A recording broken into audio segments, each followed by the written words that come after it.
Demet abla kolay gelsin. Abla bak, anakartla kaşığını değiştirdim. 4 kolu dahil. Şöyle tütün ince kıyım. Şöyle gördüğün üzere dibinde ucunda kesinlikle boşluk bırakmaz. Bu filtre biraz bol. Şöyle gördüğün gibi isimsiz.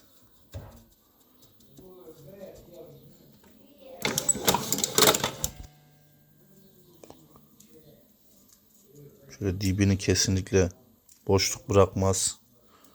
Ortası, ucunu boşluk bırakmaz abla. Hiçbir sıkıntı yok şu an makinamda. Parçalar değişti.